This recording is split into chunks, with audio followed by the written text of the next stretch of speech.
Can you hear me? Yeah, I can hear you. Yep.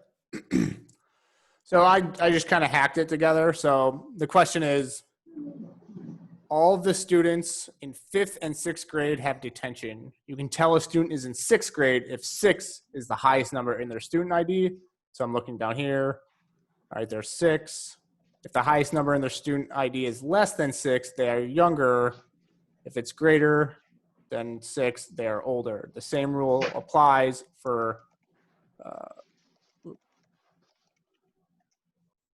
Same rule applies for 5th grade students. Write a method that takes in a student's ID as a string of unknown length and returns a Boolean true if that student has detention or false if they do not. So what did I do here? So I did, all right, I have a string of numbers here, 0 through 9. Just, how long ago did I do this? I created a string of numbers, let grade equals 0. I could have just also let grade, I'm going to unsubmit this so I can edit it. I could have also let grade equals undefined if I wanted to. But I set it, start at grade equals 0 specifically because I know it's going to be a number. So I'm taking in the ID of a string. I'm looping through that string. I'm saying, hey, if the string, whatever that value, if it includes a number in here, so if the value at index, 1 or 0, G, H, if it's included in this string, so if it's a number, and if the ID at I, so I convert that into a number by doing this plus sign, because right now it's a string. If it's greater than the grade, I reassign the value of grade to that ID. So that's how I can get the maximum grade in there. So, and then I say if grade equals 5, so I loop through the entire string and I grab the maximum grade in there.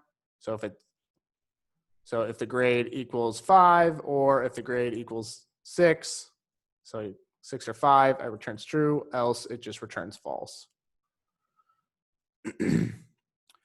So I initialize this string of numbers because I'm looking through the ID to look through all the numbers in here. And if it's 1, I'll add the grade 1 to it, and then it loops through it again. G, so if this is a number is greater than grade, which G is not, so you can't really turn that into a number, so it goes back up. Oh yeah, it doesn't. So if it includes, so if G num string is included in here, so if G is not included in here, so it just skips this if statement, goes back up to the for loop and goes on to H.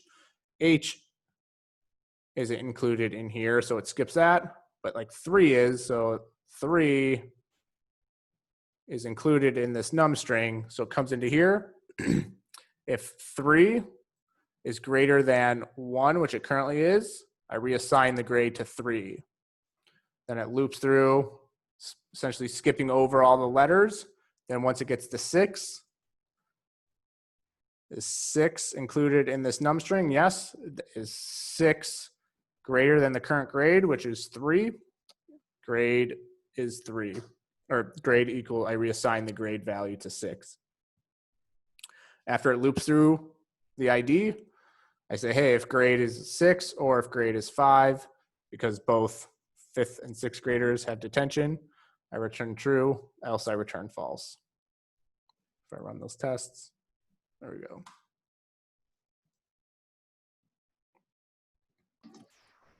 Okay.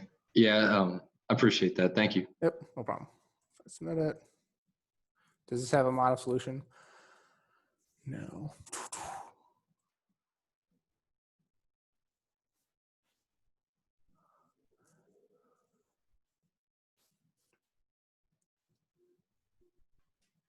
All right.